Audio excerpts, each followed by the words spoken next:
ചെകുത്താനെ പ്രണയിച്ച മാലാഖപ്പെണ്ണ്. രചന പ്രാണസഖി. അവതരണം ഷാഹുൽ മലയിൽ. എഡിറ്റിംഗ് ഷെരീസ് പൂനൂർ. നിർമ്മാണം PNR ക്രിയേഷൻസ്. മുത്തച്ഛനൊരു കാര്യം അറിയോ? ഞാൻ പഴയ കളരിയാ. കളരി? ആ വൃദ്ധന്റെ കണ്ണുകളിൽ വല്ലാത്ത തിളക്കം അനുഭവപ്പെട്ടു. ചുളിവുകൾ വീണ ആ മുഖം കൂടുതൽ തേജസ്സോടെ തിളങ്ങി. മോന് കളരി അറിയാമോ? വാവിട്ട വാക്കും കൈവിട്ട ആയുധവും തിരിച്ചെടുക്കാൻ കഴിയില്ലല്ലോ എന്ന ഭാവത്തിൽ അവൻ അദ്ദേഹത്തെ ചിരിച്ചു കാണിച്ചു. സോറി, ഇളിച്ചു കാണിച്ചു. സാറിനറിയോ, മുത്തച്ഛൻ വലിയ കളരി ആശാനായിരുന്നു.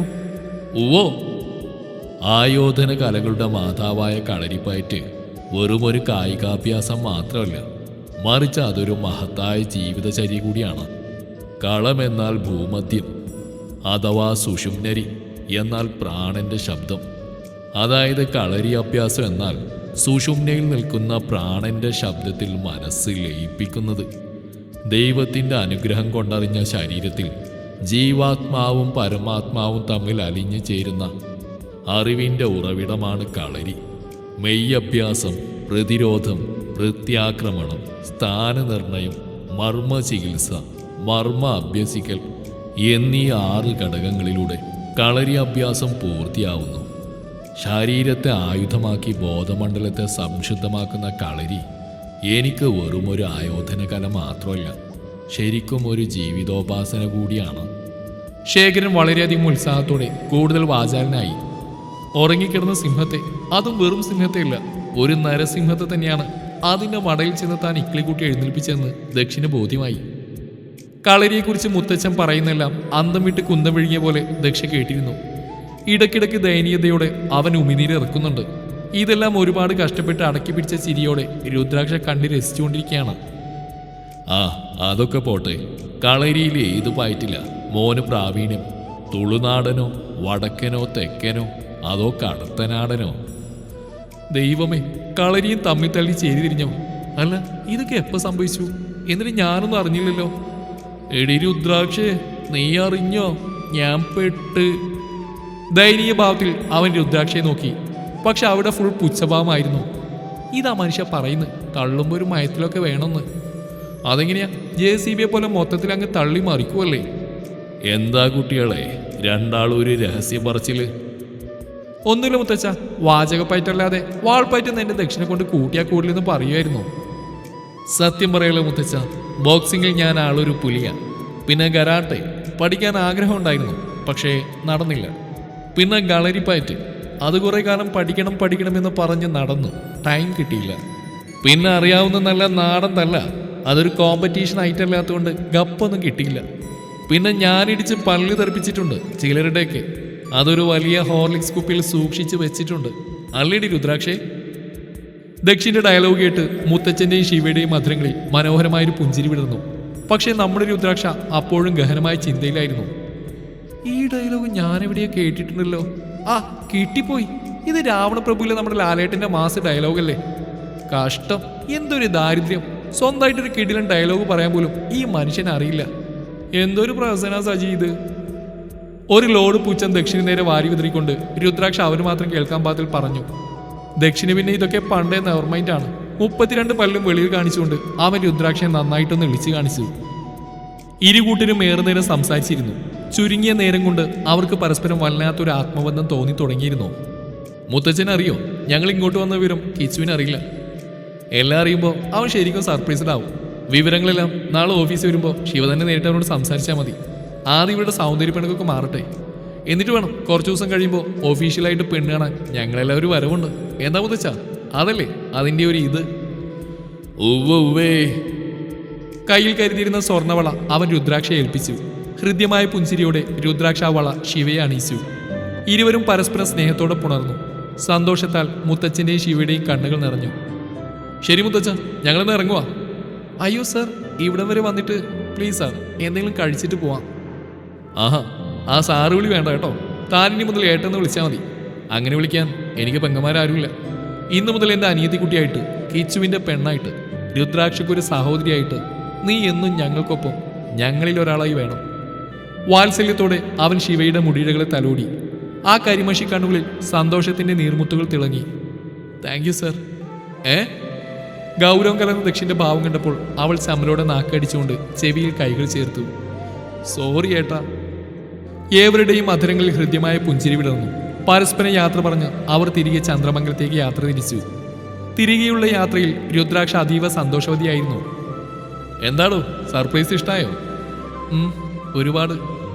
നിറഞ്ഞ മനസ്സോടെ അവൾ ദക്ഷിന്റെ തോളിൽ തലചായ്ച്ചു. ചന്ദ്രമംഗലത്തിന്റെ ഗേറ്റും കടന്ന് കാർ പോർച്ചിലേക്ക് കയറി. ഹലോ മാഡം, എഴുന്നേൽക്ക്, വീടെത്തി.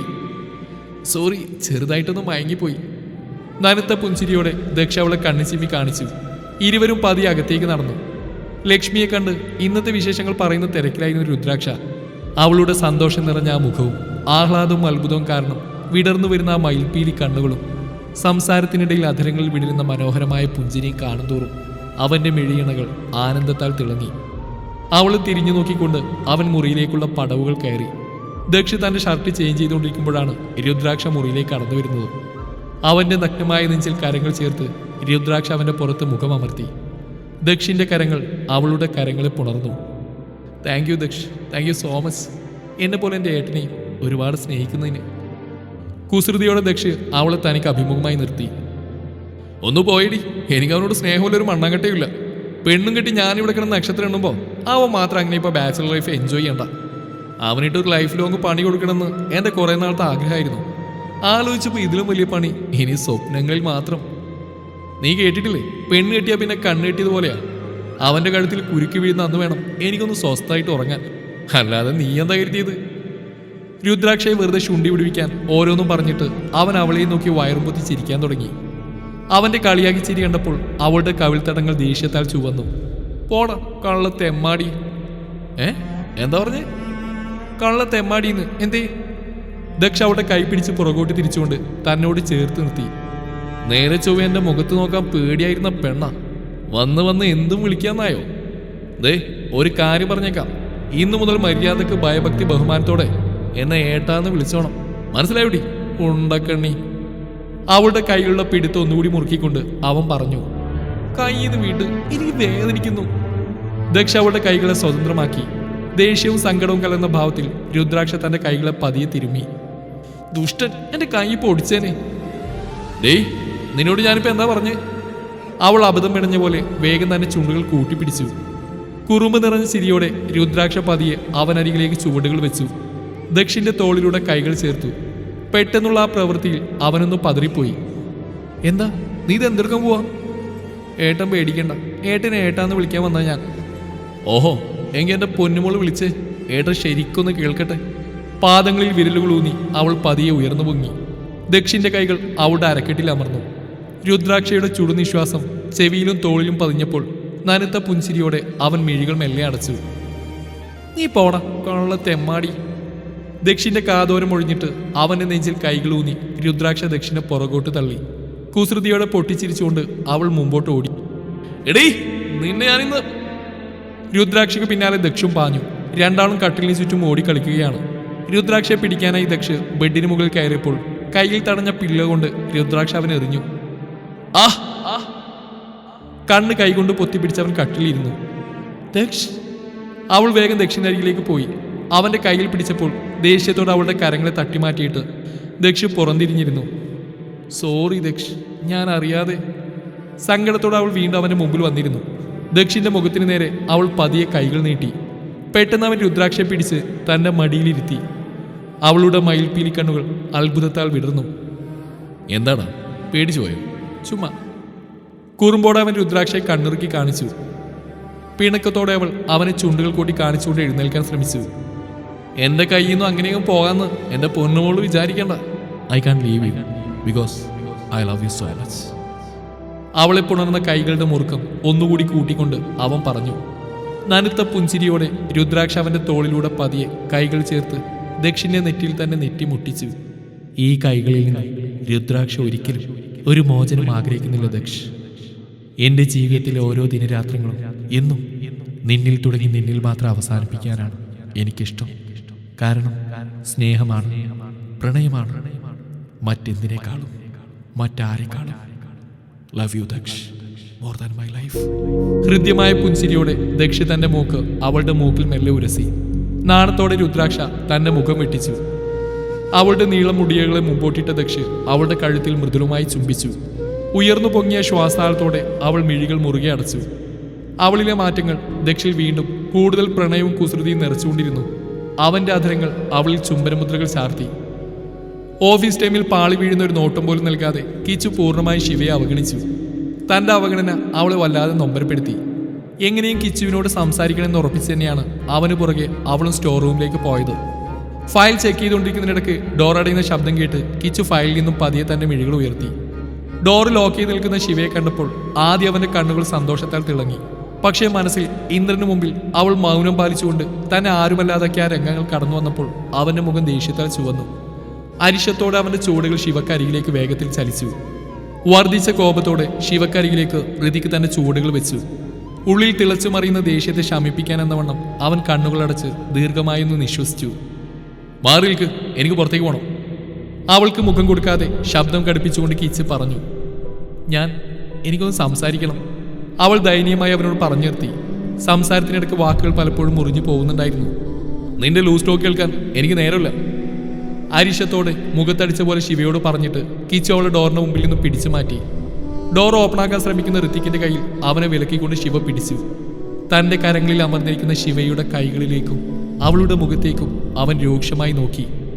അവന്റെ അവഗണനയും വെറുപ്പും നിറഞ്ഞ ആ നോട്ടത്തെ നേരിടാനാവാതെ ശിവ തന്റെ കരങ്ങളെ പിൻവലിച്ചു.